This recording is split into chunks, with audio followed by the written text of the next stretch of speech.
Ahibati fillah, Allah menyingkap sebuah rahasia, mengabarkan sebuah berita bahwa kemaksiatan, dosa, kedurhakaan, pembangkangan hamba kepada perintah Allah dan Rasul-Nya akan berdampak buruk. Kekalahan, keributan di antara umat Islam sendiri. Pertikaian yang bakal mengecewakan mereka nanti. Apa penyebabnya? Dosa. Sebagian orang berpikir yang penting kita kumpul, yang penting kita bersatu, yang penting kita bersama-sama. Apa gunanya kebersamaan? Tatkala terjebak dalam kemaksiatan. Akhir dari kebersamaan itu adalah kegagalan. Semua perkumpulan yang tidak didasari iman kepada Allah dan Rasul-Nya, ketakwaan, maka hasilnya ya kalian akan gagal. Kalian akan kalah. Maka di sini disebutkan bagaimana umat Islam mengambil pelajaran dari peristiwa Uhud agar mereka tidak lagi gagal. Agar mereka tidak lagi kalah. Bukan karena jumlah pasukannya yang sedikit. Enggak. Iya, jumlah mereka hanya 700 menghadapi 3000. Tapi menang mereka. Terus kok bisa gagal? Maksiat. Enggak nurut. Enggak patuh. Maka ini pesan untuk seluruh umat Islam di Indonesia dan di negeri mana saja. Ketahuilah bahwa kemaksiatan membawa naas. Tatkala engkau ingin rahmat Allah turun, engkau ingin berkah dari Allah, gak repot, tinggalkan kemaksiatan. Ajak orang-orang untuk memperbaiki diri. Ajak mereka untuk bertobat. Menuju kepada Allah Azza wa Jal. Kenapa? Bumi ini milik Allah. Allah yang membuat gempa terjadi. Allah yang membuat banjir bandang melanda. Allah yang membuat hujan tidak turun. Sebabnya kita. Maka sadar. Belajar dari masa lalu untuk menyongsong masa depan. Di sini Al-Imam Ibnul Qayyim rahimahullahu ta'ala. Beliau menambahkan beberapa faedah yang oleh penyusun buku ini dimasukkan kepada tambahan faedah. Jadi kalau di sini ditulis A, sebenarnya di buku aslinya A ini nomor 20. C itu nomor 21. Afwan, A nomor 20, B nomor 21, C nomor 22. Nah, kemudian yang nomor 20 di sini adalah nomor 23. Kemudian setelah itu nomor 23 ya A, B, C, D. Baik. Barakallahu fiik. Kita baca. Fadhal. Kami juga ingin menambahkan 3 catatan penting. Poin 20, dampak negatif perselisihan. Ketika sahabat berselisih antara mereka yang ingin turun meninggalkan posnya untuk bergabung mengumpulkan ghanimah dengan mereka yang ingin tetap pada posnya. Perselisihan inilah yang menyebabkan kekalahan dalam perang Uhud. Oleh karena itu, wajib bagi seorang muslim untuk menghindarkan perselisihan dan perpecahan. Seorang muslim harus berupaya menjadi anggota masyarakat yang baik, bersatu dengan saudaranya, dan menjauhkan hal-hal yang dapat menimbulkan perselisihan. Barakallahu fiik. Ya, kita perlu belajar. Tatkala kita merasa sudah mengerti, merasa sudah faham, ya kita jadi sok tahu.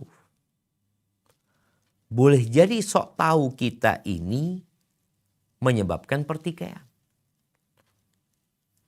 Maka tolong berusaha untuk menyatukan persepsi. Ya, kalau bicara terjadi perselisihan, Allah mengatakan fa in tanaza'tum fi syai'in farudduhu ila Allahi wa Rasul.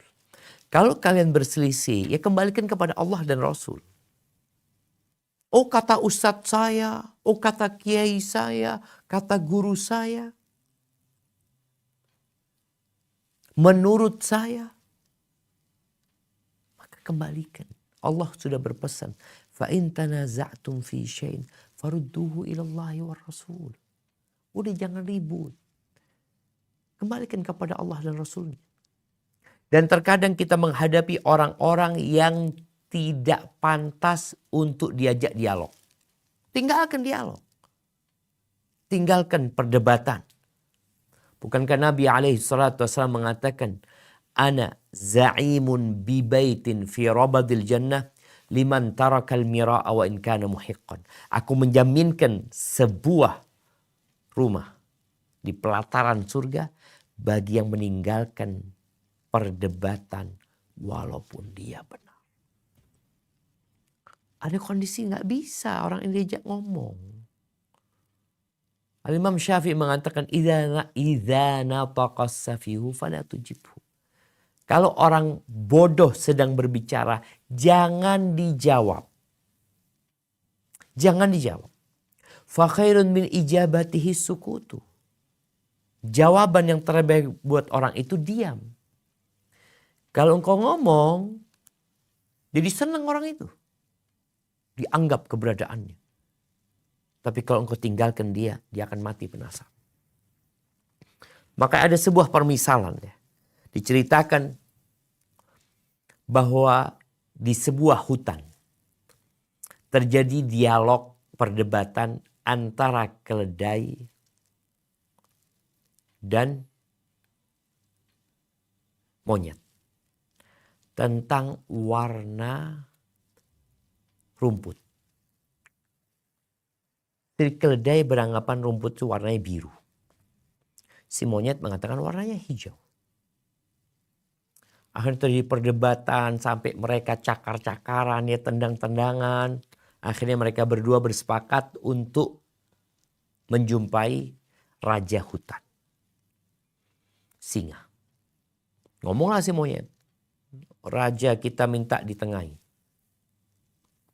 Ini kata keledai warna rumput itu biru. Aku katakan hijau. Yang benar yang mana? Kata raja hutan. Yang benar keledai. Kata dia. Baik. Akhirnya si monyet dihukum, diusir dari hutan selama 1 tahun.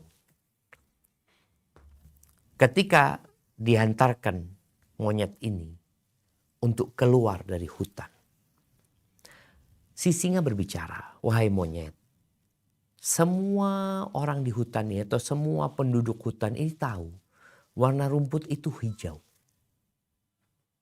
Cuma yang jadi masalah, kenapa engkau kok berdebat sama keledai?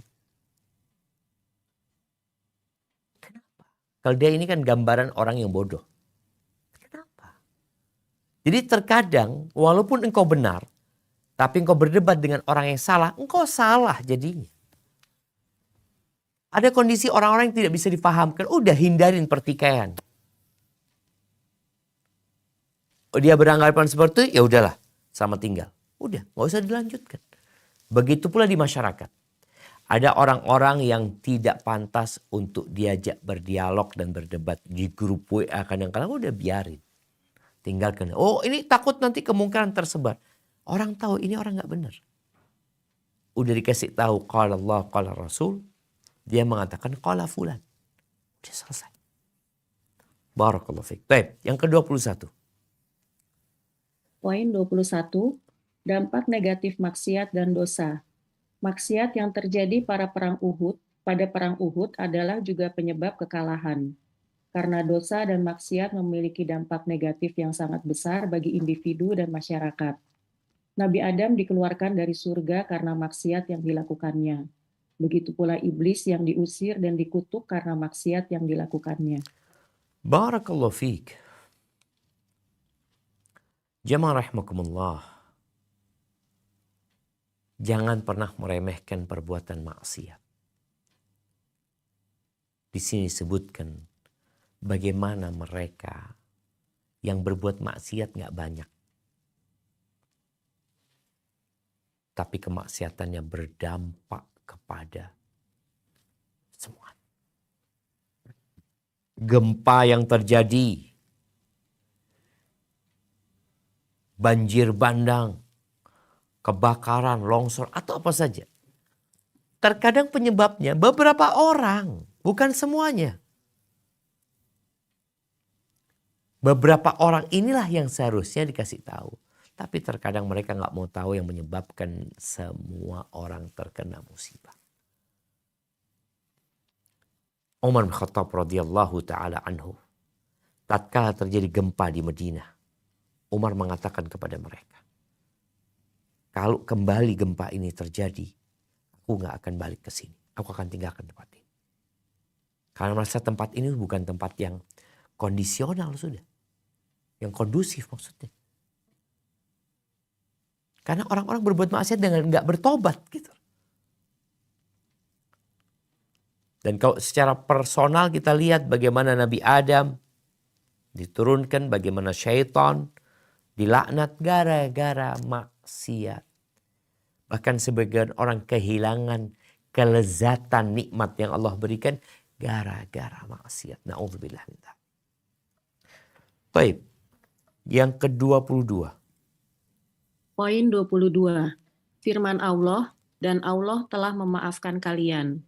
Seorang muslim ketika membaca sejarah perang Uhud dan apa yang terjadi pada peristiwa tersebut, tidak boleh mempengaruhi cinta dan penghormatannya kepada para sahabat. Karena menghadapi situasi yang sulit dan Allah telah memaafkannya. Apa yang telah terjadi, biarkanlah berlalu dan kita hanya dapat mengambil pelajaran dan hikmahnya. Mereka yang ingin menyalahkan sahabat telah terjawab dengan ayat tersebut. Kita harus menjaga kedudukan sahabat di hati kita dan memberikan hak ridho, cinta, dan penghormatan kepada mereka. Kondisi ini seperti Adam alaihi salam ketika dikeluarkan dari surga. Tetapi Allah menerima taubatnya dan memilihnya untuk menjadi nabi. Yang perlu kita waspadai adalah tipu daya setan. Barakallahu fikum. Ya, kalau bicara kondisi para sahabat, mereka manusia biasa. Mereka bukan malaikat. Mereka juga nggak maksum. Kita tetap menghargai, menghormati mereka. Tidak seperti kelompok-kelompok khawarij atau kelompok-kelompok menyimpang yang akhirnya mereka memberikan komentar-komentar negatif kepada sebagian sahabat. Padahal Allah sudah mengatakan dengan jelas, walaqad afallahu anhum. Dan Allah telah memaafkan mereka. Dimaafkan sama Allah. Mereka tidak sedang berbuat salah kepadamu. Kepada orang tuamu, kepada kerabatmu. Yang mungkin sebagian orang akan berpikir, oh aku tidak akan memaafkan. Ya, engkau punya hak. Tapi ini mereka berbuat dosa kepada Allah dan Sang Pencipta sudah mengatakan, walaqad afallahu anhum. Selesai. Nabi Adam juga seperti itu. Udah dimaafkan sama Allah. Allah menerima taubatnya. Jadi yang kita harus ambil dari peristiwa itu bukan menyalahkan. Bukan akhirnya mengeluarkan komentar-komentar negatif. Yang perlu kau lakukan adalah hati-hati dengan kemaksiatan. Menghindari bisikan setan dan godaan. Itu sikap seorang muslim. Barakallahu fikum. Nah, Poin 23. Tentang keutamaan syuhada Uhud. Terdapat beberapa hadis yang menjelaskannya. A. Dari Jabir bin Abdillah radhiyallahu anhu bahwa Rasulullah Shallallahu alaihi wasallam menghimpun 2 orang syuhada dalam satu kafan. Kemudian beliau bertanya, siapakah di antara keduanya yang paling banyak hafalan Qur'annya? Ketika ditunjukkan kepada salah satu dari keduanya, maka beliau pun mendahulukannya ke liang lahat dan berkata, aku menjadi saksi mereka kelak pada hari kiamat. Dan beliau memerintahkan agar mereka dikubur bersama darahnya, tidak disolatkan dan dimandikan. barakallahu fikum. Ini fadilah mereka yang meninggal di Uhud. Bagaimana para syuhada itu dikuburkan bersamaan, kuburan massal. Dan yang lebih banyak hafal Qur'annya itu di depan. Bayangkan ya. Yang paling banyak hafal Qur'annya itu di depan. Ketika hidup, ketika mati. Ketika dibangkitkan di padang mahsyar nanti. Kemudian Nabi SAW memakamkan mereka. Lalu beliau berkata, Ana syahidun ala ha'ula'i yaumal qiyamah. Aku menjadi saksi mereka kelak pada hari kiamat. Nabi secara khusus akan menjadi saksi buat mereka. Tentunya saksi yang meringankan, saksi yang mengangkat derajat mereka. Nabi akan membela mereka alaihi salatu wassalam bagi yang meninggal di perang Uhud. Walaupun mereka berbuat salah. Karena kesalahan mereka sudah dimaafkan oleh Allah Azza wa Jalla. Maka Nabi pun menjadi saksi buat mereka. Baik, B. Atau yang kedua. B. Dari Jabir bin Abdullah berkata, ketika ayahku terbunuh, aku pun menangisi dan membuka kain penutup wajahnya. Namun para sahabat melarangku untuk melakukan itu. Sedangkan Nabi Shallallahu alaihi wasallam tidak melarangnya. Seraya berkata, janganlah kamu menangisinya selama malaikat menaungi dengan sayap-sayapnya hingga diangkat. Baik, ini hadis yang kedua. Berkaitan dengan syuhada Uhud. Yang salah satunya adalah ayahanda Jabir bin Abdillah. Ketika Jabir mau ikut perang dilarang sama ayahnya. Biar dia di rumah. Menjaga adik-adiknya dan ayahnya yang berangkat. Abdullah meninggal dunia. Radhiyallahu ta'ala anhu. Jabir menangisi. Dan dia membuka wajah ayahnya ya. Sambil nangis. Sahabat mengatakan jangan dilarang. Tapi kata Nabi SAW biarin dia. Cuma Nabi berpesan kepada dia. La tabkihi. Engkau gak usah nangisin dia. Malaikat-malaikat itu menaunginya. Dengan sayap-sayapnya. Boleh jadi karena panas pada waktu Uhud itu jamaah. Jadi malaikat-malaikat menaunginya dengan sayap-sayap mereka sampai jenazahnya itu diangkat. Allah mengirimkan malaikat. Kalau tadi Nabi SAW yang mengatakan akan jadi saksi pada hari kiamat, di hadis kedua malaikat-malaikat turun menaungi mereka yang meninggal ketika Uhud. Dan salah satunya adalah Abdullah ayahanda Jabir bin Abdillah. Baik. Lanjutkan. C. Dari Anas berkata, pamanku Anas bin Nadhr tidak ikut dalam perang Badar. Beliau berkata, ya Rasulullah, aku menyesal tidak ikut dalam perang pertama engkau melawan kaum musyrikin. Seandainya Allah menyertakan aku dalam memerangi kaum musyrikin, niscaya Allah akan memperlihatkan apa yang akan aku perbuat. Ketika perang Uhud berkecamuk, beliau berdoa, ya Allah, aku mohon maaf dari apa yang dilakukan mereka para sahabat, dan aku melepas diri dari apa yang dilakukan mereka kaum musyrikin. Lalu ia pun maju dan Sa'ad bin Mu'adz berpapasan dengannya. Beliau berkata, wahai Sa'ad, surga, demi Tuhannya Nadhr, sungguh aku mencium aromanya dari arah gunung Uhud. Sa'ad berkata, "Aku tidak mampu ya Rasulullah untuk berbuat sepertinya." Anas berkata, "Kami mendapati beliau tewas dengan 80 lebih luka karena sabetan pedang dan tikaman tombak dan panah. Beliau dimutilasi oleh kaum musyrikin sehingga tidak satu pun yang dapat mengenalinya, kecuali saudara perempuannya yang mengenalinya dari jarinya." Anas berkata, "Kami menduga bahwa ayat di antara orang-orang mukmin ada orang-orang yang menepati janjinya kepada Allah, turun untuknya dan orang-orang sepertinya." Hadis riwayat Al-Bukhari. Allahu Akbar.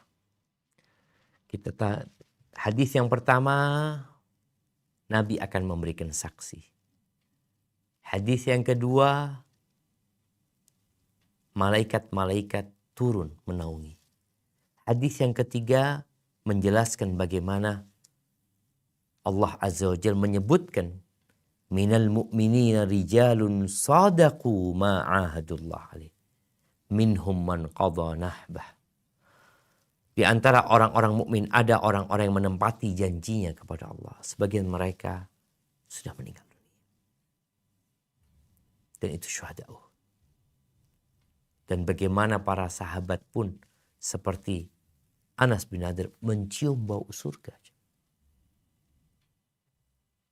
Dan dia terbunuh sampai tidak dikenal. Karena dimutilasi jemaah. Kecuali lewat jari-jari. Dirusak wajahnya, perutnya dibongkar sama mereka. Na'udzubillah min dzalik. Baik. Lanjutkan. D. Dari Jabir bin Abdullah radhiyallahu anhu berkata, Rasulullah menemuiku seraya berkata, "Wahai Jabir, kenapa aku melihatmu bersedih?" Aku menjawab, "Ayahku telah syahid ya Rasulullah dan meninggalkan keluarga serta hutang." Beliau berkata, "Maukah aku kabarkan berita gembira untukmu apa yang diterima ayahmu saat ia bertemu Allah?" Ia menjawab, "Tentu ya Rasulullah." Beliau bersabda, "Allah tidak berbicara kepada siapapun kecuali dari balik hijab. Allah akan menghidupkan ayahmu lalu berbicara kepadanya tanpa hijab. Dan dia berfirman, mintalah Baik, afwan. aku." Diperbaiki di sini. Allah. Nah, ucapan Allah akan menghidupkan ayahmu diganti Allah telah.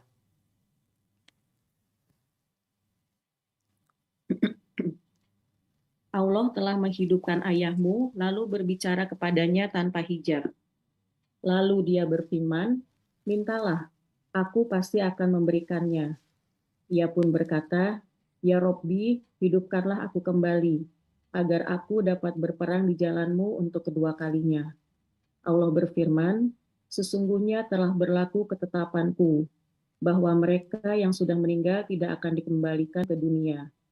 Ia berkata dan diturunkanlah ayat ini, A'udzubillahi minasyaitonirrajim.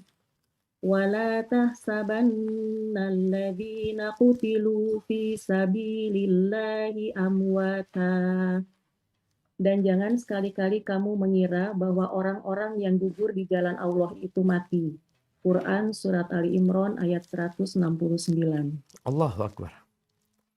Jasad mereka kaku. Darah membasahi tubuh mereka. Mereka pun dipendam di dalam bumi. Tapi ternyata mereka hidup di sisi Allah Azza wa Jalla. Adakah kehidupan yang lebih utama dari kehidupan di sisi Sang Pencipta? Keluarganya menangis. Bagaimana Jabir bin Abdullah bersedih. Bahkan dia menangis. Memikirkan bagaimana kondisi mereka.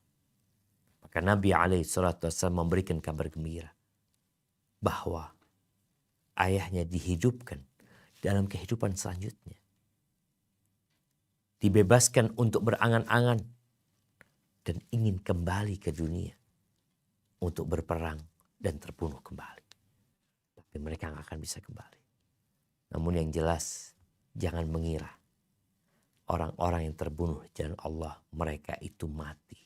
Iya, mereka mati dalam kacamata manusia karena sudah terpisah antara ruh dengan jasadnya, tapi mereka dihidupkan dalam kehidupan yang selanjutnya berbalut kenikmatan yang tiada henti. Barakallahu fiik. Nah, lanjutkan. Dari Abdullah bin Mas'ud radhiyallahu anhu bahwa ia pernah ditanya tentang firman Allah, A'udzubillahi minasyaitonirrajim. Wala tahsabannalladzina qutilu fi sabilillahi amwata bal ahya'un 'inda rabbihim yurzaqun. Dan jangan sekali-kali kamu mengira bahwa orang-orang yang gugur di jalan Allah itu mati. Sebenarnya mereka itu hidup, di sisi Tuhannya mendapat rezeki. Quran Surat Ali Imran ayat 169. Ia berkata, kami dulu juga pernah menanyakan hal itu kepada Rasulullah. Dan beliau menjawab, sesungguhnya arwah mereka berada dalam perut burung hijau yang memiliki sarang-sarang yang tergantung pada arsy. Terbang dari surga ke arah yang diinginkan, kemudian kembali lagi ke sarangnya. Lalu Tuhan mereka memperhatikan dengan seksama seraya berfirman, adakah kalian menginginkan sesuatu? Mereka menjawab, apalagi yang harus kami inginkan, sedangkan kami dapat terbang dalam surga sekehendak kami. Allah menanyakan hal itu sampai 3 kali. Ketika mereka melihat bahwa mereka tidak dibiarkan tanpa permintaan, mereka berkata, duhai Tuhanku, kami ingin ruh-ruh kami dikembalikan ke jasad kami, sehingga kami dapat lagi berperang di jalan-Mu. Ketika Allah melihat bahwa mereka tidak ada lagi keinginan, mereka pun dibiarkan. Barakallahu fikum. Ini kondisi arwah mereka. Kalau ada yang berpendapat arwah itu gentayangan, nggak ada. Arwah itu imma diadab, imma mendapatkan nikmat. Adapun orang-orang yang mati syahid, maka arwah mereka berada di rongga-rongga burung surga yang berwarna hijau. Di perut mereka yang mereka terbang kemana saja. Berbeda dengan orang mukmin. Orang mukmin itu sama, ruhnya akan berada di rongga atau di perut burung-burung hijau, tapi dia tidak berpindah-pindah. Dia hanya berada di pohon itu saja. Adapun yang mati syahid, kemana saja mereka mau terbang diperbolehkan. Luka yang dirasakan, tebasan pedang, tikaman tombak, lemparan anak panah yang merobek tubuhnya seperti Anas bin Nadhr yang sampai tidak bisa dikenali.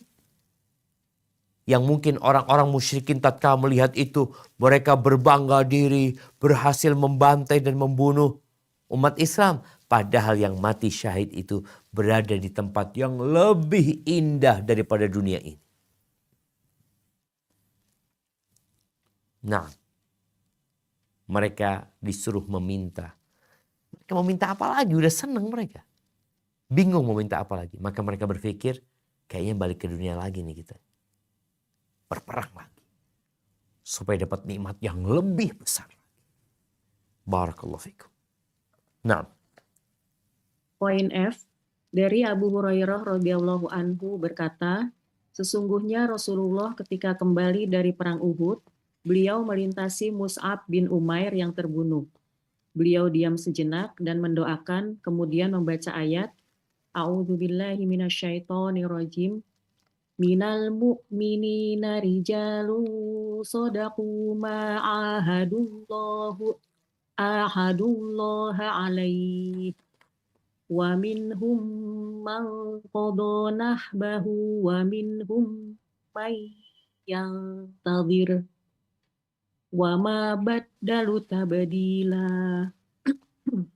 Dan di antara orang-orang mukmin itu ada orang-orang yang menepati apa yang telah mereka janjikan kepada Allah. Dan di antara mereka ada yang gugur, dan di antara mereka ada pula yang menunggu-nunggu, dan mereka sedikit pun tidak mengubah janjinya. Quran Surat Al-Ahzab ayat 33. Lalu beliau bersabda, aku bersaksi bahwa mereka adalah syuhada di sisi Allah pada hari kiamat. Kunjungilah dan ziarahilah mereka.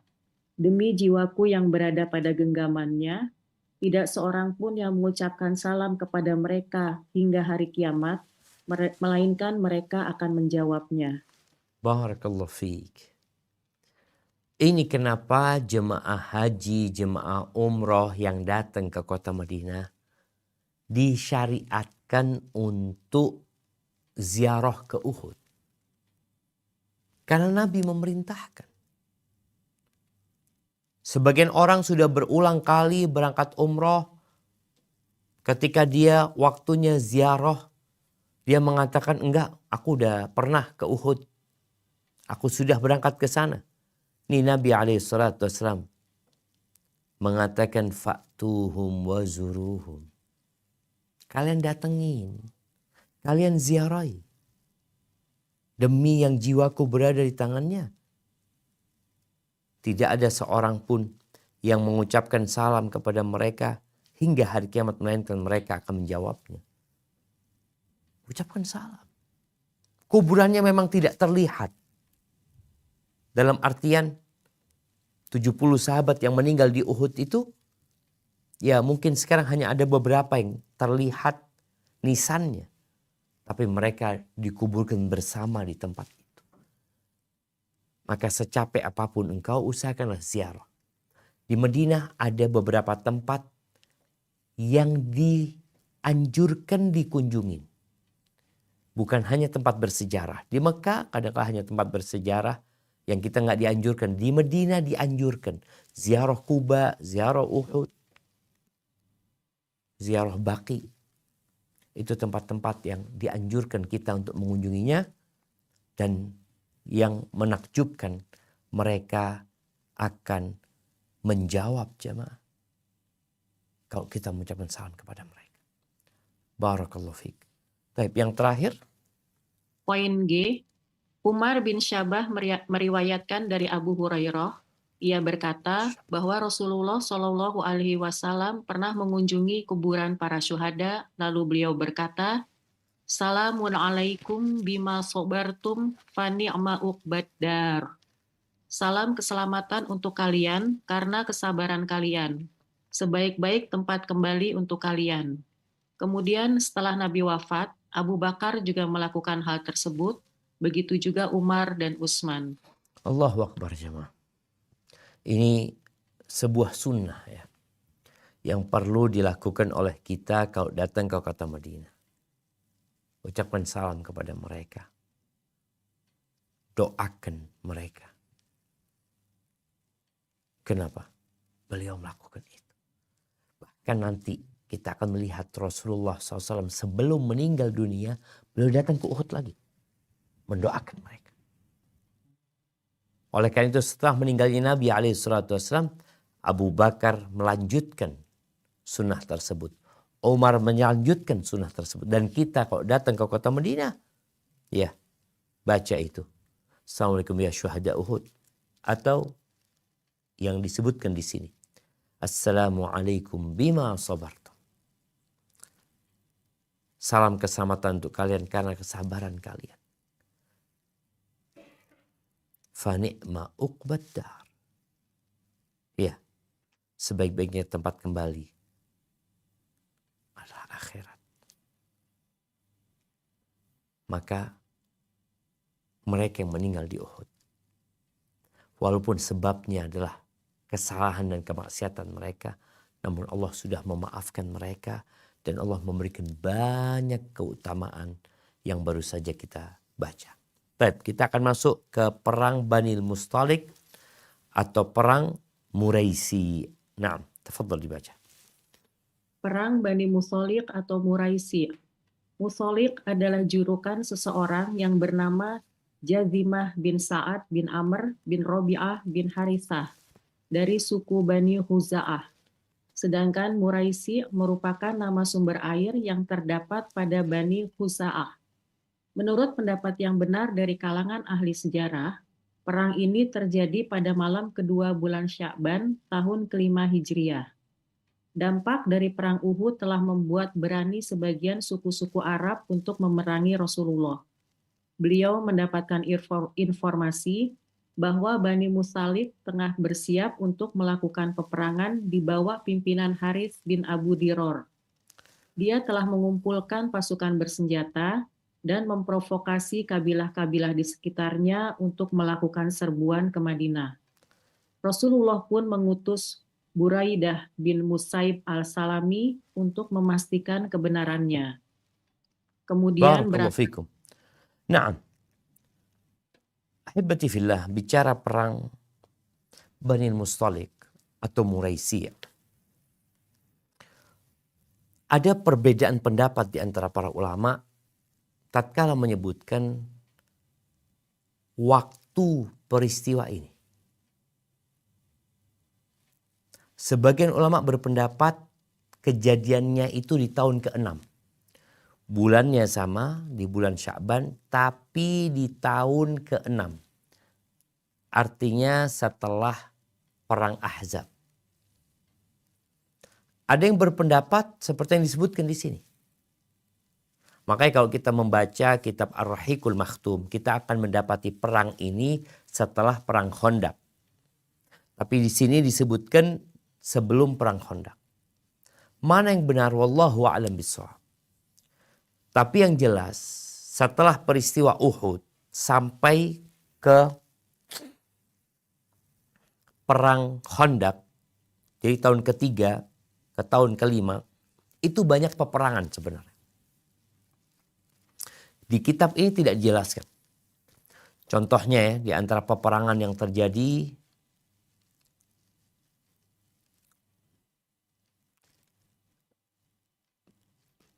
pengiriman pasukan yang disebut Sariyah ya. Sariyah Abi Salamah. Beliau ini dikirim sama Nabi SAW. Kemudian Ba'ath Abdullah bin Unais ya. Pengiriman pasukan jumlahnya 1 orang. Abdullah bin Unais. Ini tahun keempat Hijriah di bulan Muharram. Di mana sebagaimana disebutkan di sini setelah kekalahan yang dialami umat Islam di perang Uhud, bangsa Arab itu jadi berani. Mereka mungkin sebelumnya berpikiran gak akan dikalahkan sebagaimana mereka juga beranggapan Quraisy ini kabilah yang dijaga oleh Tuhan. Sehingga mereka gak berani macam-macam sama Quraisy. Tatkala perang Badar kota Madinah, yaitu pasukan Abdullah bin Unais,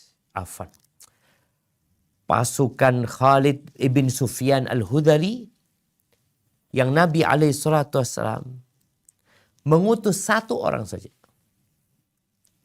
yaitu Abdullah bin Unais. Abdullah bin Unais ini gak pernah takut sama orang. Ketika Nabi mengutus Abdullah bin Unais, Unais tanya, "Ya Rasulullah, sifhuli." Ya apa? Rupanya Khalid bin Sufyan al-Hudhali kayak apa? Aku gak tahu. Apa kata Nabi SAW? Engkau kalau ngelihat dia, gemeter engkau. Gemeter. Dari menakutkannya orang ini. Dan betul. Abdullah bin Unais ketika melihat Khalid bin Sufyan, jadi ada takut di diri. Sebagaimana disebutkan Nabi SAW. Akhirnya singkat cerita, Abdullah bin Unais bisa masuk ke tendanya, digorok sama Abdullah bin Unais, dibawa kepalanya ke kota Madinah. Kemudian ada Ba'thur Raji' atau Sariyatul Raji' ya. Nabi SAW mengutus 10 sahabat yang kemudian dibunuh 10 sahabat ini. Ada yang dibunuh di tempat, ada yang dibunuh ketika sudah ditawan ya. Kemudian ada Bi'r Ma'unah. Ini juga 70 sahabat yang dikirim yang katanya ada daerah yang sudah menerima Islam, butuh pengajar Al-Quran, maka dikirim. Ternyata 70 sahabat ini dibantai sama orang-orang musyrikin. Tersisa 1 orang yang pura-pura mati. Ini menunjukkan orang-orang musyrikin jadi berani memang. Kemudian Banu Nadir, orang-orang Yahudi yang berada di dalam kota Madinah membuat ulah. Yang pertama diusir dari kota Madinah itu Banu Qainuqa setelah perang Badar. Setelah perang Uhud, Banu Nadir.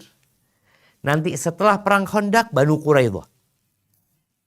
Artinya orang-orang Yahudi ini membuat ulah setelah peperangan-peperangan besar. Ada yang mau sok jago, ada yang ingin menghabisi umat Islam dengan berkhianat, ada yang bersekongkol dengan musuh. Jadi Banu Nadir ini jadi berani mereka setelah kekalahan umat Islam di perang Uhud. Kemudian ada Ghazwatun Najd, ada perang Badar kedua ya. Nah, kemudian ada perang Dumatil Jandal dekat Syam sana. Itu beberapa perangan yang terjadi sebelum perang Ahzab. Tapi di sini Syekh Zaid bin Abdul Karim Az-Zaid meletakkan perang Banu Mustalik atau Muraisi sebelum perang Khandaq.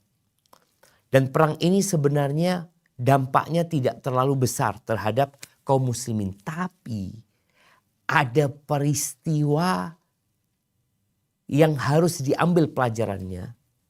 Apa peristiwa apa? Peristiwa ikutnya orang-orang munafikin dalam perang ini. Jadi sebelumnya orang-orang munafik itu selalu punya alasan ini itu. Ketika perang Bani Mustalik karena tempatnya dekat, nggak jauh dan berpotensi mendapatkan harta rampasan perang yang banyak, orang munafik berangkat. Dan ternyata keadaan atau keberadaan mereka di dalam barisan umat Islam malah membuat kekacauan. Maka perang Uhud 300 orang munafik dan yang ada penyakit di hatinya berpisah, itu sebuah kemenangan. Karena kalau orang munafik ikut, yang ada dia akan menjadi musuh dalam selimut. Dan boleh jadi keberadaan dia menimbulkan kekacauan. Barakallahu fiik. Nah, lanjutkan. Kemudian berangkatlah ia untuk bertemu Harits bin Abu Diror dan menanyakan hal itu kepadanya. Setelah itu kembalilah ia kepada Rasulullah dan menyampaikan berita tentang tekad mereka untuk menyerbu Madinah. Bani Mustalik pernah mendapatkan seruan untuk memeluk Islam. Mereka juga bersekutu dengan kaum kafir dalam perang Uhud serta menghimpun kekuatan untuk menyerbu Madinah. Kemudian Rasulullah melakukan serangan mendadak saat mereka lengah. Al-Bukhari meriwayatkan dari Abdullah bin Mubarak, Ibnu Aun menceritakan kepada kami seraya berkata, aku menulis surat kepada Nafi' dan beliau membalasnya bahwa Nabi melakukan serangan mendadak kepada Bani Mustalik sehingga mereka pun kocar-kacir. Hewan ternak mereka diguyur hujan lebat, prajuritnya banyak yang terbunuh. Afwan.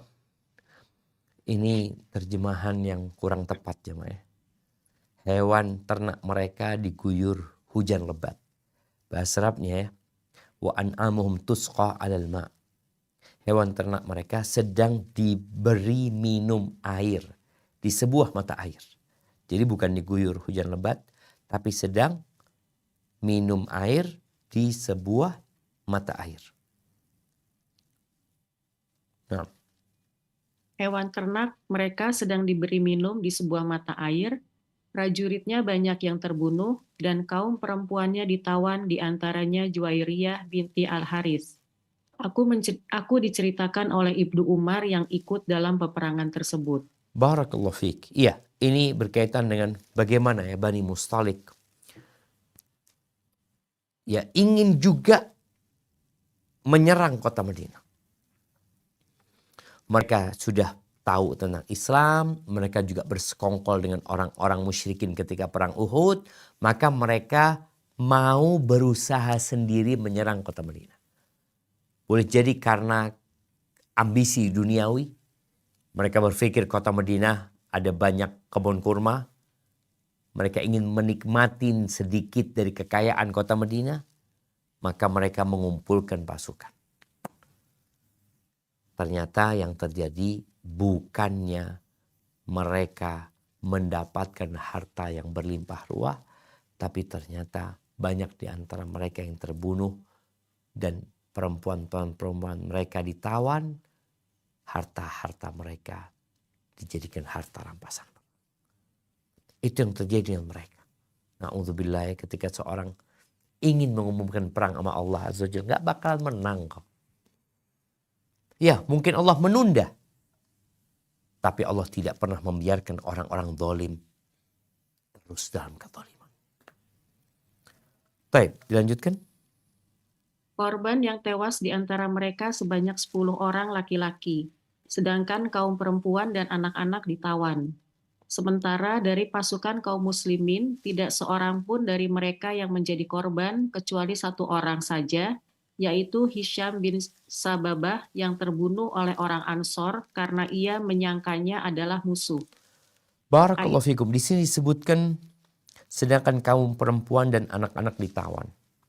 Di bahasa Arabnya disebutkan wasabun nisa warijal wadzurriyah. Dan sisanya dari kaum laki-lakinya, sedangkan kaum laki-laki dan kaum wanita dan anak-anak ditawan. Taib, ditawan. Nah, kita lihat ya dalam peperangan ini umat Islam ada yang terbunuh, 1 orang. Tapi yang membunuh sebenarnya bukan orang-orang musyrikin. Dibunuh karena salah membunuh. Pikirnya musuh, ternyata umat Islam. Yang akhirnya Nabi SAW membayar diyahnya orang ini. Baik, dilanjutkan. Aisyah mengatakan bahwa ketika Rasulullah membagi-bagi tawanan Bani Muthalib, Thabit bin Qais bin Shimas, anak pamannya, mendapatkan bagian Juwairiyah binti Al-Harith. Lalu dia bersedia untuk menebus dirinya.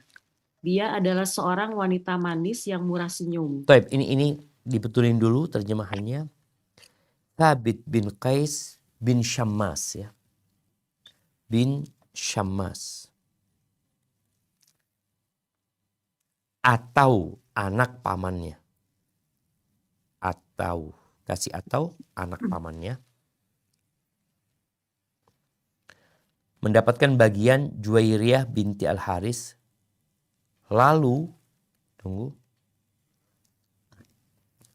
ia, yakni Juwairiyah, bersedia untuk menebus dirinya. Baik, tafadhali. Lanjutkan. Atau dimulai dari Aisyah. Aisyah mengatakan bahwa ketika Rasulullah membagi-bagi Baik, tawanan... afwan. Kalau ada Rasulullah, jangan lupa bersolawat buat Nabi SAW ya. Baik, Ustaz. Aisyah mengatakan bahwa ketika Rasulullah Shallallahu Alaihi Wasallam membagi-bagi tawanan Bani Muthalib, Thabit bin Qais bin Syammas atau anak pamannya mendapatkan bagian Juwairiyah binti Al-Harith, lalu dia bersedia untuk menebus dirinya. Dia adalah seorang wanita manis yang murah senyum.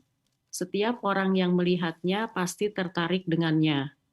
Dia pun datang menjumpai Nabi Shallallahu Alaihi Wasallam untuk minta bantuan untuk menebus dirinya. Aisyah berkata, "Demi Allah, tiba-tiba aku melihatnya berada di depan kamarku. Aku tidak menyukainya dan aku mengetahui bahwa Rasulullah Shallallahu Alaihi Wasallam akan melihatnya sebagaimana aku melihatnya." Melihat apa maksudnya? Melihat perempuan tadi sebenarnya. Iya, melihat kecantikannya ya. Karena memang disebutkan tadi nggak ada orang ngelihat kecuali akan senang sama Juwairiyah ini. Nah, tafadhol.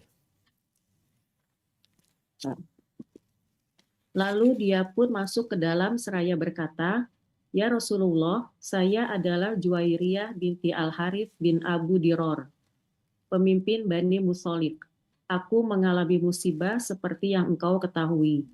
Aku menjadi bagian dari Thabit bin Qais bin Shimas Bin atau Syammas ya.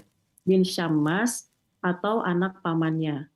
Kemudian aku pun berjanji untuk menebus diriku. Untuk itulah aku datang untuk minta bantuan kepadamu menebus diriku. Rasulullah Shallallahu Alaihi Wasallam bertanya kepadanya, maukah kamu yang lebih baik dari itu? Dia bertanya, apa itu ya Rasulullah? Beliau Shallallahu Alaihi Wasallam berkata, aku akan melunasi tebusanmu dan menikahimu. Dia berkata, baik ya Rasulullah. Beliau Shallallahu Alaihi Wasallam berkata, aku telah melakukannya. Aisyah berkata, lalu berita menikahnya Rasulullah dengan Juwairiyah tersebut tersebar luas. Sedangkan kaum muslimin yang lain, mereka memerdekakan tawanan-tawanan yang ada pada mereka. Aisyah berkata, sedikitnya 100 orang yang dimerdekakan dari Bani Muthalib karena pernikahan Nabi Shallallahu Alaihi Wasallam dengan Juwairiyah. Aku menilai bahwa dia adalah perempuan yang membawa keberkahan besar bagi kaumnya. Barakallahu fiik jamaah. Kita lihat ya. Tatkala terjadi peperangan, kerusakan akan terjadi. Dan Islam tidak menginginkan peperangan terjadi. Yang diinginkan adalah bagaimana orang-orang memahami kenapa dia diciptakan oleh Allah Jalla Jalaluh. Bagaimana mengajak mereka untuk mentauhidkan Allah dan tidak menjadi budak benda-benda mati atau makhluk-makhluk hidup yang lain. Tapi gara-gara mereka mengabdikan diri kepada benda-benda mati atau kepada makhluk-makhluk, akhirnya peperangan terjadi, mereka ditawan, mereka menjadi budak. Dan kalau kita lihat di muka bumi ini, kurang lebih 6 miliar manusia menjadi budak syaitan, benda-benda mati. Mereka menyembah berhala, mereka mengatakan Tuhan itu 3, mereka melakukan kesyirikan. Mereka gak mau mengabdi kepada Allah Azza wa Jalla. Dan kita lihat kejadian ini, yakni perang Bani Mustalik. Mereka yang menantang kebenaran, bahkan ingin mematikan cahaya kebenaran. Yang ada, mereka akan dikalahkan. Cepat atau lambat. Kemudian setelah itu mereka menjadi budak. Kalau ditawan. Kalau mati, na'udzubillah masuk neraka. Dan subhanallah, dengan ditawannya mereka, masuk Islam mereka. Jadi faham mereka, oh Islam tuh kayak gini ternyata. Karena banyak sekali orang-orang tatkala berkuasa, itu lupa bahwa dia adalah makhluk yang lemah. Juwairiyah tatkala menjadi putri, tokoh utama di Bani Mustalik.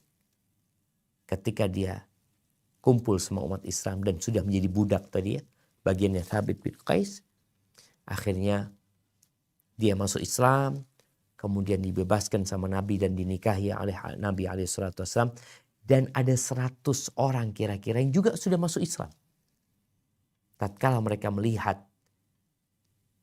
Juwairiyah dinikahi sama Nabi SAW, kira-kira 100 orang dibebaskan sama mereka. Maka kita lihat Aisyah ya, Aisyah yang awalnya cemburu ya, tapi ya udah takdir Allah, nggak bisa ditolak. Jadi Aisyah nggak ingin gitu, tapi udah terjadi. Ketika terjadi apa yang tidak diinginkan dan dia tahu di balik itu ada hikmah yang besar, maka Aisyah bercerita tentang hikmah dari pernikahan Rasulullah SAW dengan Juwairiyah. Yang Nabi melihat Juwairiyah cantik. Nah, dia janda, dia cantik, tapi di balik itu ada hikmah besar. Tadi 100 orang dibebaskan. Barakallahu fiik. Baik. Kita akan masuk ke pelajaran-pelajaran yang ada dalam peristiwa Bani Mustalik ini. Tapi kalau kiranya ada banyak pertanyaan, maka kita akan langsung ke pertanyaan. Tapi kalau tidak, kita akan lanjutkan kajian kita. Tafadhalina. Sampai saat ini pertanyaan belum ada, dilanjutkan dulu Ustadz ya. Di Baik, poin tafadhali. pertama. Barakallahu fiik.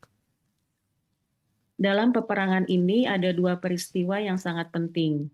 Pertama, seperti yang dituturkan oleh Ibnu Ishaq bahwa Asim bin Umar bin Qatadah menceritakan kepadaku, ketika orang-orang tengah berkumpul di sumber air, tiba-tiba datang sekelompok orang dan Umar bin Khattab yang tengah memberi perlindungan seorang dari Bani Ghifari bernama Jahjah bin Mas'ud dengan berkendaraan kuda.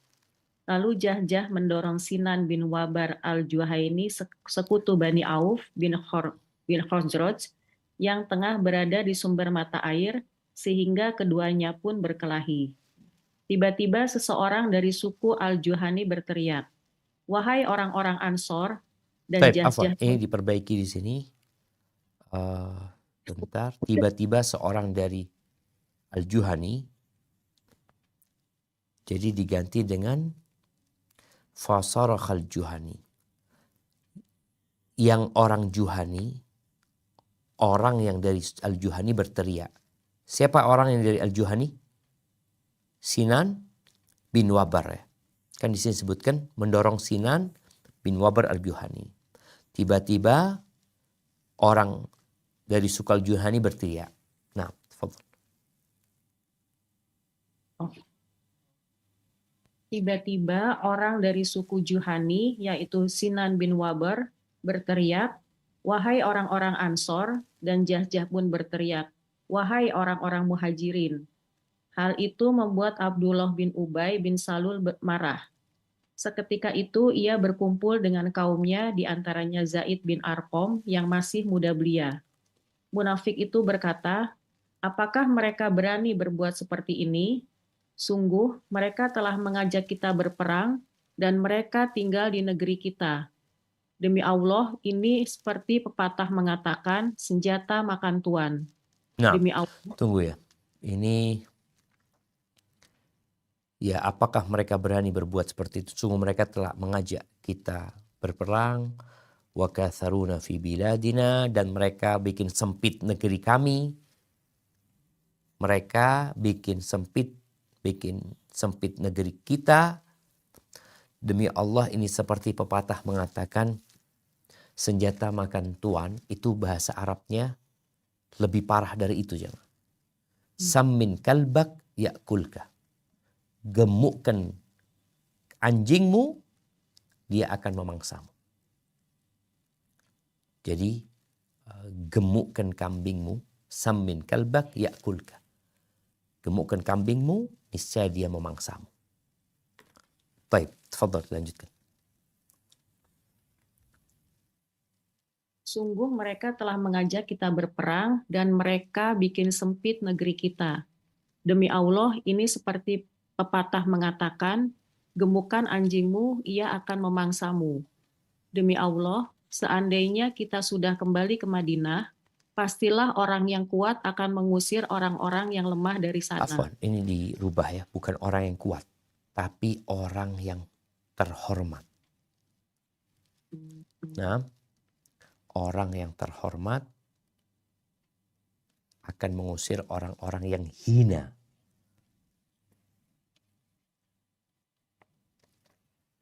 Nah, pastilah orang yang terhormat akan mengusir orang-orang yang hina dari sana. Kemudian ia menemui kaumnya seraya berkata, "Inilah akibat dari perbuatan kalian. Kalian mengizinkan mereka tinggal di negeri kalian dan membagi harta kalian kepada mereka. Demi Allah, seandainya kalian tidak memberikan harta kalian kepada mereka, niscaya mereka akan meninggalkan negeri kalian." Semua itu didengar oleh Zaid bin Arqam, kemudian disampaikan ke Rasulullah Shallallahu Alaihi Wasallam. Dan saat itu Umar bin Khattab ada bersama beliau Shallallahu Alaihi Wasallam. Umar berkata, "Perintahkan Abad bin Bishr untuk membunuhnya."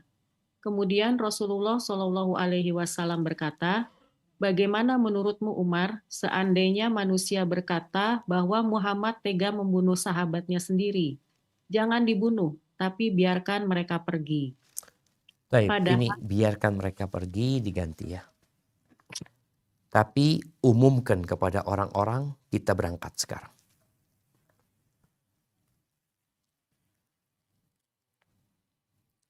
Tapi umumkan kepada orang-orang bahwa kita waktunya pergi sekarang.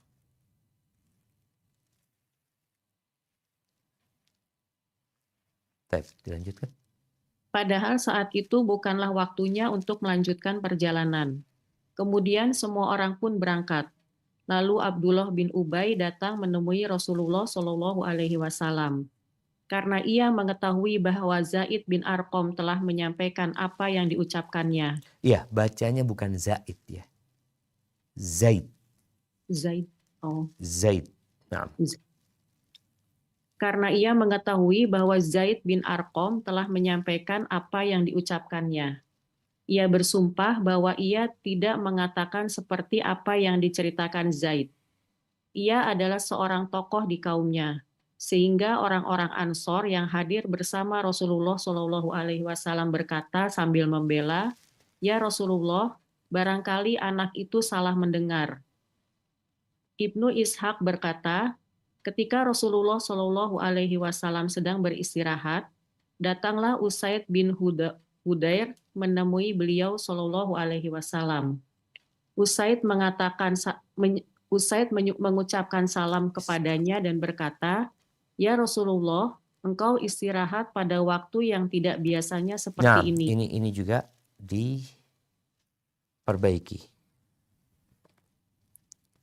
Sebentar.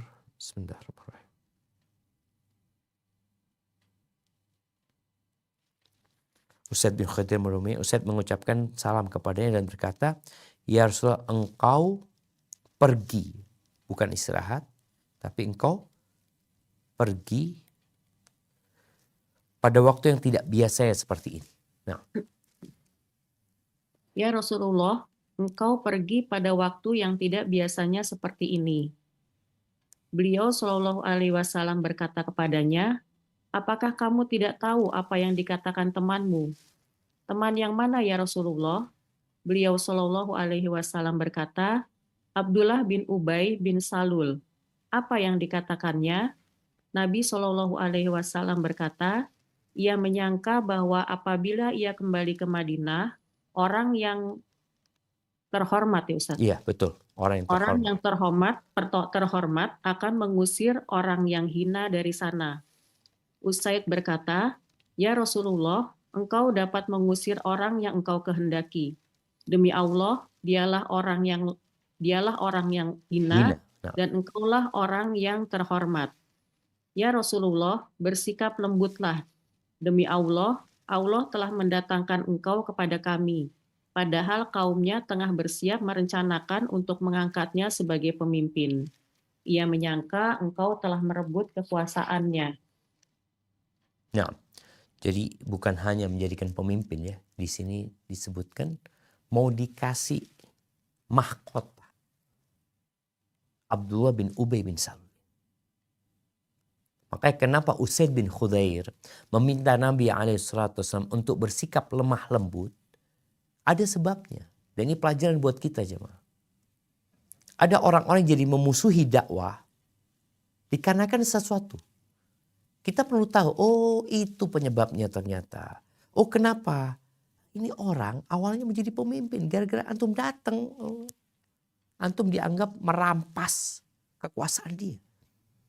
Maka Usaid bin Khudair meminta kepada Nabi SAW untuk berlemah lembut kepada dia. Tapi Usaid mengatakan, huwa dzalilu ya Rasul. Dia yang hina ya Rasulullah. Engkau yang terhormat, engkau orang yang mulia. Tapi bagaimana menyikapi? Menyikapi dengan penuh hikmah. Nah, lanjutkan. Kemudian Rasulullah Shallallahu Alaihi Wasallam berangkat melanjutkan perjalanannya sehari semalam hingga pagi. Mereka merasakan panasnya terik matahari dan kelelahan yang luar biasa, sampai ketika waktu istirahat mereka pun tertidur pulas.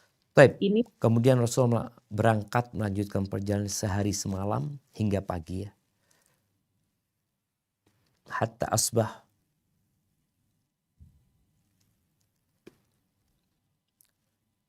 Hingga pagi Dan tatkala mereka merasakan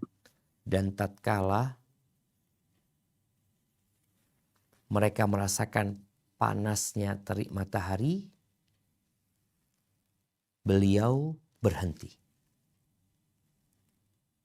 Nah, dan tatkala mereka merasakan panasnya terik matahari, beliau singgah bersama orang, berhenti.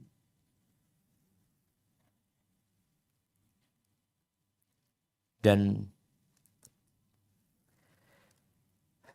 falam yalbathu an wajadu marral ard faqa'u niyaman. Iya. Dan tatkala mereka berhenti bersama Nabi SAW, mereka merasakan tanah atau bumi, mereka langsung tidur pulas ya karena kecapean. Baik, fadhil lanjutkan. Ini sengaja dilakukan Rasulullah Shallallahu Alaihi Wasallam agar orang-orang tidak membicarakan perkataan Abdullah bin Ubay. Ibnu Ishaq berkata, dan turunlah surat Al-Munafikun yang Allah menceritakan di dalamnya tentang orang-orang munafik, seperti Ibnu Ubay dan orang-orang yang serupa dengannya. Rasulullah Shallallahu Alaihi Wasallam memegang telinga Zaid bin Arqam seraya berkata, orang ini telah Allah fungsikan telinganya dengan baik. Allahu Abdullah, Akbar. Ya jemaah.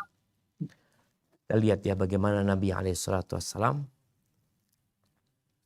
menjaga agar tidak terjadi pertikaian dan keributan. Ucapan Abdullah bin Ubay bin Salul ini tentunya sangat menyakitkan umat Islam. Yang mereka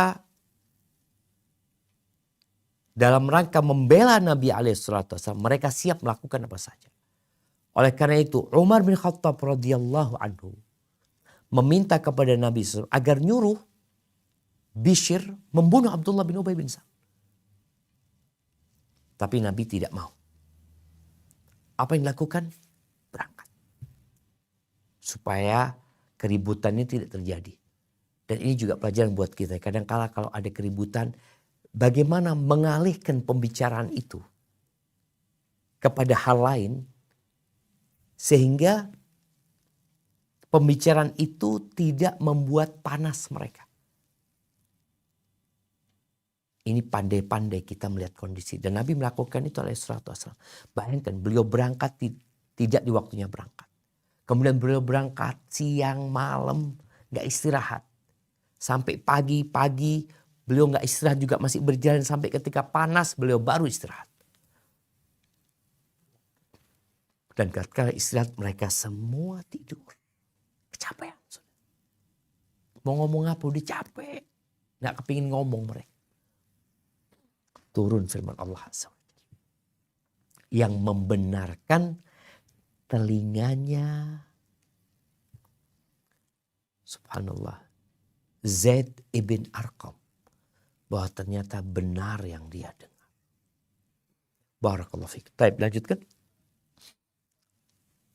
Abdullah bin Ubay bin Salul datang menemui Rasulullah Shallallahu Alaihi Wasallam seraya berkata, ya Rasulullah, aku mendengar bahwa engkau akan membunuh Abdullah bin Ubay. Kalau memang itu benar, perintahkan aku untuk membunuhnya. Aku akan membawakan kepalanya ke hadapanmu. Demi Allah, orang-orang Hujrat mengetahui bahwa tidak ada orang yang sangat hormat dan lebih berbakti kepada orang tuanya kecuali aku. Aku khawatir seandainya engkau menugaskan orang lain untuk membunuhnya, maka dia akan terbunuh. Oleh karena itu, biarkanlah aku yang akan membunuhnya. Rasulullah Shallallahu Alaihi Wasallam berkata, Baik, ini ada terjemahan juga yang perlu diperbaikin ya. Ucapan dia, aku khawatir seandainya engkau menugaskan orang lain untuk membunuhnya. Dan dia dibunuh. Dan dia terbunuh. Jiwaku gak sabar. Jiwaku gak sabar melihat pembunuh bapakku berjalan di muka bumi ini. Maka akhirnya aku membunuh dia. Sehingga aku membunuh orang yang beriman gara-gara orang kafir. Maka aku masuk neraka. Nah ini yang berulang kali yang sampaikan ya. Kita kalau belajar buku terjemahan itu, ya kalau terjemahannya bagus, insya Allah kita bisa memahami dengan baik. Tapi yang namanya buku terjemahan kadangkala yang nerjemahkan, salah memahami. Seperti yang terjadi di sini. Ini tidak diterjemahkan. Padahal penting poin ini. Bagaimana Abdullah bin Ubay bin Salul memohon biar aku yang membunuh, jangan orang lain. Soalnya kalau orang lain yang membunuh, aku nggak tahan ngelihat orang pembunuh bapakku gitu loh. Akhirnya aku bunuh dia. Karena dendam, karena sakit hati aja. Sehingga aku membunuh orang mukmin disebabkan orang kafir. Untuk menggantikan orang kafir. Dan aku masuk neraka kata dia. Taib. Apa kata Rasulullah SAW? Rasulullah Shallallahu Alaihi Wasallam berkata, tidak. Bahkan kami akan bersikap lembut dan baik kepadanya selama ia bersama kita. Abdullah bin Ubay bin Salul di hadapan ayahnya, Abdullah bin Salul, ketika ia sampai di Madinah.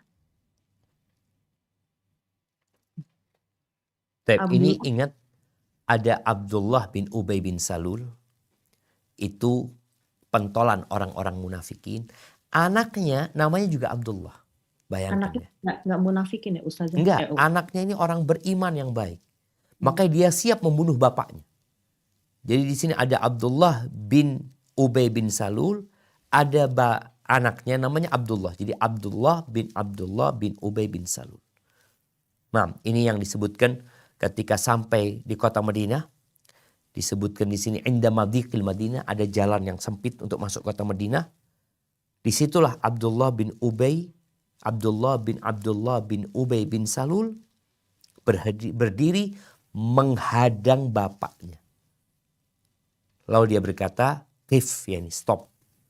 Lanjutkan. Abdullah berkata, "Stop. Demi Allah, engkau tidak boleh masuk sehingga Rasulullah mengizinkannya." Ketika Rasulullah Shallallahu Alaihi Wasallam datang, maka ia minta izin kepadanya dan beliau Shallallahu Alaihi Wasallam pun mengizinkannya. Kemudian putranya itu pun melepaskannya untuk masuk ke Madinah. Allahu Akbar jamaah. Hada bir. Hadhil mahabbah. Jadi kecintaan kepada Allah dan Rasulnya harus lebih besar daripada kecintaan kepada orang tua, kepada anak. Nabi SAW mengatakan, la yu'minu ahadukum. Tidak beriman seorang di antara kalian hatta akuna ahabba ilaihi min walidihi wa waladihi wan nasi ajma'in. Tidaklah beriman seseorang di antara kalian sampai dia mencintai Allah, mencintai Rasul, sampai dia menjadikan cintanya kepada aku lebih besar daripada kecintaan kepada orang tuanya, anaknya, dan seluruh umat manusia. Dan itu ditunjukkan oleh putranya Abdullah bin Ubay bin Salul, namanya Abdullah. Dia nggak peduli. Dia tahu ini bapaknya. Dia mengatakan kepada ayahnya, engkau jangan masuk. Berhenti. Dan ayahnya tahu anaknya ini lebih cinta kepada Rasulullah SAW daripada kepada dia. Maka ayahnya nurut. Berhenti ayahnya. Kalau enggak anaknya bisa bertindak karena cintanya kepada Nabi SAW. Dia mengatakan, la tadkhul, engkau enggak akan masuk sampai Nabi memberikan izin. Dan ditunggu sampai Nabi datang, minta izin baru boleh. Bagaimana jamaah? Hubungan anak sama bapak. Bapaknya munafik, anaknya mukmin. Barakallahu fiik. Ya, mungkin kita cukupkan di sini. Ini peristiwa pertama di perang Bani Mustalik yang benar-benar membuat goncang kondisi para sahabat pada waktu itu. Dan nanti ada peristiwa kedua yang akan kita kaji pada pertemuan yang akan datang. Baik, mungkin ada pertanyaan, tafadhali. Baik, Ustadz, jazakumullahu khairan atas materi dan pencerahannya kepada kami. Semoga Allah mudahkan untuk dapat memahami dan Alhamdulillah. mengamalkannya. Ya, Pertanyaan pertama, Ustadz, bagaimana cara mengatasi diri yang sedang futur dalam beribadah dan futur dalam kegiatan sehari-hari, seperti merasa jenuh. Mohon motivasinya Ustadz agar tidak berlarut dalam futur. Masya Allah, barakallahu fiik. Na'am. Likulli amalin syirrah wa fatrah. Semua amalan itu, atau setiap amalan itu, ada masa membaranya, ada masa redupnya. Kita lihat ya, api itu membara kadang-kala. Tapi juga nggak terus membara. Dia tetap redup. Bahkan menjadi api dalam sekam kadang-kala. Bagaimana supaya api itu terus membara? Maka kita perlu kasih bahan bakar. Ditambahin kayu, disiramin minyak tanah, dihindarkan dari air, supaya api itu tetap membara dan memberikan kehangatan. Begitu pula tadi keimanan. Tatkala orang merasa jenuh seperti api tadi yang mulai redup. Butuh apa? Ya butuh asupan bahan bakar. Yang perlu kau lakukan adalah mendatangkan bahan bakar dan menghindarkan api ini dari air, dari hal-hal yang dapat mematikan dia. Hindarkan atau jauhi perbuatan dosa. Kalau sudah berbuat dosa, terjebak dalam kemaksiatan, maka segera beristighfar dan bertobat. Bersihkan hatimu. Sebenarnya bersihkan itu api dari hal-hal yang membuat dia mati. Kau memohon ampun kepada Allah. Duduklah hari ini, sekarang ini kalau engkau punya waktu, sholat duha, 2 rakaat, kemudian kau duduk, membaca istighfar 100 kali. Dengan penuh penghayatan. Rabbighfirli wa tub alayya innaka antat tawwabur rahim. Rabbighfirli wa tub alayya innaka antat tawwabur rahim. 100 kali. Dan nanti di waktu zuhur, ketika azan dikumandangkan, kalau engkau seorang laki-laki, maka dengarkan itu azan, jawab itu azan, kemudian selesai azan, engkau ambil wudhu berangkat ke masjid. Udah, tinggalkan handphonemu, engkau berangkat ke masjid. Sholat tahiyatul masjid. Antara azan dan qomat, engkau usahakan untuk berzikir, untuk berdoa, memohon kepada Allah SWT. Meminta. Pintalah keimanan. Pintalah ketakwaan. Pintalah hidayah. Pintalah kemuliaan. Dan kehormatan. Minta sama Allah SWT. Sampai waktu itu engkau sholat zuhur, engkau sholat qobliyah ya. Qobliyah. Kemudian nanti sholat zuhur. Jangan pulang kecuali selesai berzikir dan sholat ba'diyah. Atau kalau engkau mau sholat ba'diyah di rumah, sholat ba'diyah di rumah. Paling enggak hari ini usahakan engkau sholat tepat waktu. Dan isi dengan qobliyah ba'diyah. Paksa dirimu untuk itu. Maghrib juga seperti itu. Adzan kau jawab adzan kemudian berangkat ke masjid. Sholat ba'diyah maghrib nanti ya. Antara adzan dan qomat berdoa. Isya juga seperti itu. Harapannya engkau akan merasakan api yang mau padam itu mulai berkobar kembali. Dan kalau engkau seorang wanita, maka usahakan tepat waktu azan dikumandangkan, kau berhenti dari semua aktivitas. Udah, aku mau sholat dulu. Jawab azan, ambil wudu, baca doa setelah wudu. Kemudian engkau sholat qobliyah. Lalu kalau selesai sholat qobliyah, engkau berdoa, kemudian sholat zuhur. Setelah sholat zuhur, berzikir, kemudian sholat ba'diyah. Asar seperti itu. Asar nggak ada ba'diyah, tapi usahakan habis asar kau baca zikir petang ya. Kemudian maghrib juga nanti seperti itu. Usahakan hari ini aja engkau maksimalkan. Insya Allah jadi apa ya? Jadi bahan bakar untuk keesokan hari. Tapi kalau engkau nggak maksa diri, ada orang bertanya tapi tidak ada action dari dia, ya jawaban hanya akan menjadi wacana dan wawasan. Tapi anak ingin engkau yang bertanya benar-benar mempraktekkan apa yang tadi disampaikan. Barakallahu fikum. Nah, Pak Ustadz, jazakumullahu khairan atas jawaban dan pencerahan serta nasihatnya. Pertanyaan berikutnya, Ustadz, di lingkungan tempat tinggal, saya sebagai pengurus kegiatan pengajian sekaligus pengurus kegiatan ibu-ibu seperti arisan dan lain-lain. Terkadang saya khawatir dengan niat keikhlasan saya karena suka berpikir kalau yang datang ke pengajian itu sedikit. Sementara ke acara kegiatan lainnya lebih banyak. Padahal saya tahu hidayah milik Allah. Dan kadang juga terbersit bahwa merasa diri seperti lebih baik. Mohon nasihatnya Ustadz agar terhindar dari penyakit-penyakit hati tersebut. Barakallahu fiik. Naam ahibati fillah. Kita ingin umat Nabi SAW itu banyak. Kita ingin mengajak sebanyak mungkin orang-orang menuju kepada Allah Jalla Jalaluh. Tapi tugas kita hanya mengajak, menyampaikan. Wa ma'alaika illal balagh. Maka selalu ingat bahwa kelak pada hari kiamat ada Nabi yang datang dengan satu pengikut. Ada yang dua pengikutnya. Bahkan ada yang tidak punya pengikut sama sekali. Maka berbesar hati dengan senantiasa melihat tugasku adalah mengajak. Hidayah bukan tugasku.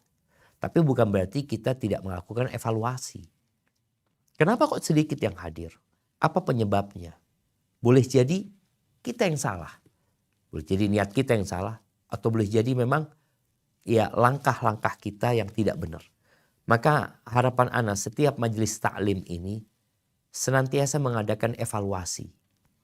Evaluasi bulanan, evaluasi triwulanan, evaluasi akhir tahun. Melihat perkembangannya. Kenapa jumlah jamaahnya kok semakin sedikit ya? Apa penyebabnya? Kenapa yang datang ke orang-orang jauh, yang tetangga kita nggak datang? Oh boleh jadi kita yang kurang mengajak mereka. Kita kurang pendekatan kepada mereka. Atau kita kurang mengiklankan kajian tersebut. Sehingga orang nggak datang. Jadi usahalah. Berusaha yang maksimal, kemudian serahkan kepada Allah Subhanahu wa taala. Ya, kalau bicara merasa lebih baik dari orang lain atau merasa sudah baik, itu penyebabnya karena kita nggak kenal sama diri kita dan kita nggak kenal sama Allah Azza wa Jalla. Kalau engkau tahu sama Allah, engkau kenal sama Allah, engkau akan tahu bahwasanya ya Allah, kebaikan Allah itu besar sekali, banyak sekali. Dan yang engkau lakukan masih sedikit ditambah dosa lagi. Seperti itu. Maka agar engkau tidak ujub, kenalilah Allah dan kenalilah siapa dirimu. Barakallahu fiik. Mungkin kita ke pertanyaan terakhir. Jazakillah khair. Baik Pak Ustadz. Assalamualaikum warahmatullahi wabarakatuh. Waalaikumsalam warahmatullahi wabarakatuh. Ustadz, apakah berpisah karena Allah termasuk meninggalkan teman yang tidak menambah keimanan kita kepada Allah? Jazakallahu khairan. Nah, barakallahu fiik ya. Dalam berteman kita disuruh memilih. La tusahib illa mu'minan. Jangan bersahabat kecuali dengan orang yang beriman. Kalau ternyata engkau punya kawan tidak mengingatkan kepada Allah, bahkan menyebabkan imanmu turun, lalu engkau meninggalkan dia, itu karena Allah. Bukan karena dunia. Ada orang yang meninggalkan kawannya karena dunia. Karena apa? Aduh, nggak ngasih manfaat lagi buat kita. Atau dia sudah miskin sekarang. Kondisi susah. Ini dan itu. Tapi kalau kau meninggalkan karena memang dia tidak mengajakmu kepada Allah, maka itu termasuk meninggalkan karena Allah Azza wa Jalla. Dan tali keimanan yang paling kuat itu adalah al-hubbu fillah, cinta karena Allah, dan berpisah atau benci karena Allah Azza wa Jalla. Barakallahu fiik, jazakumullah khairan atas waktu dan perhatiannya. Itu mungkin dapat Anda sampaikan, kurang lebihnya mohon maaf. Aqulu qauli hadza wa astaghfirullah li wa lakum walisairil mu'minin wal mu'minat fastaghfiruh innahu huwal ghafurur rahim. Wassalamualaikum warahmatullahi wabarakatuh.